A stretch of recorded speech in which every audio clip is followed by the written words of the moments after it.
M S news کی ناظرین السلام علیکم۔ آج ہمارے دو انتہائی اہم ٹاپک ہیں۔ پہلا ٹاپک ہے کہ مراسل منظریاب پر کب آئیں گے، اور دوسرا عمران خان کے کیسوں کی سماعت آج کیوں ملتوی ہوئی، اس کے بارے میں ہم آپ کو انفارمیشن دیں گے۔ جیسے کہ آپ جانتے ہیں 2024 کے الیکشن جب ہونے لگے تو مراسی کے کاغذات مسترد ہوئے اور اس کے بعد منظور ہوئے تو مراسی نے الیکشن لڑنے سے انکار کر دیا اور کہا کہ ایک ورکر کو ٹکٹ ملنا چاہیے۔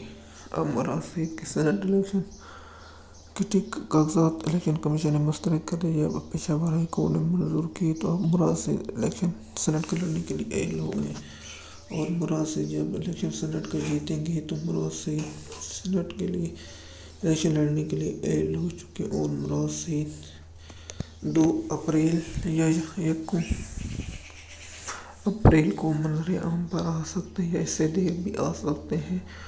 اور پی ٹی آئی کے اعظم ساتھی اور فیصل جاوید اور صنم جاوید کے کاغذات بھی منظور ہو چکے ہیں، اور چودھری پرویز الہی کے بھی ضمنی الیکشن لڑنے کے لیے کاغذات منظور ہو چکے ہیں۔ میں حیران ہوں، جب ان کے مسترد کر دیے جاتے ہیں تو عدالتیں بڑی منظور کرتے ہیں، پھر ان کے کاغذات کیوں مسترد کر دیے جاتے ہیں۔ صنم جاوید کا پہلے تو لاہور ہائی کورٹ نے مسترد کر دیا، کیونکہ پہلے تو سپریم کورٹ نے مسترد، اس لیے لاہور ہائی کورٹ کو یہ سب کرنے کی ضرورت نہیں ہوئی۔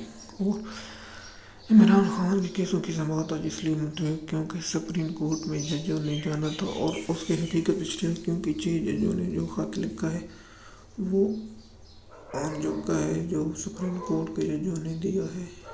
امید ہے یہ، اور عمران خان کے کیسوں کی سماعت آج پھر ہوگی، اور اس کے سلمان صفدر دلیل دیں گے، دلیل دینے کے بعد ایف آئی اے پروسیکیوٹر دلیل دے گا، پروسیکیوٹر کے بعد حتمی دلیل ہوں گے، حتمی دلیل کے بعد فیصلہ محفوظ کیا جائے گا۔ اور پی ٹی آئی آپس میں لڑائی کی وجہ سے عمران خان کو زیادہ نقصان ہو رہا ہے۔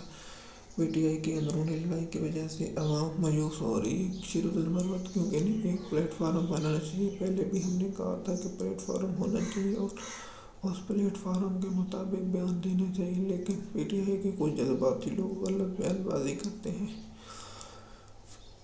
اور مراد سعید کا منظر عام پر آنا پی ٹی آئی کے لیے نئی روح ہوگی، اور مراد سعید کا منظر عام پر آنا اور اسے لیڈ کرنا بھی زیادہ اہمیت حامل ہے۔ کہ مراد سعید لیڈ کریں گے یا نہیں، اس کے بارے میں ہم آپ کو بتاتے رہیں گے۔ امید ہے آپ کو یہ ویڈیو پسند آئی، شکریہ۔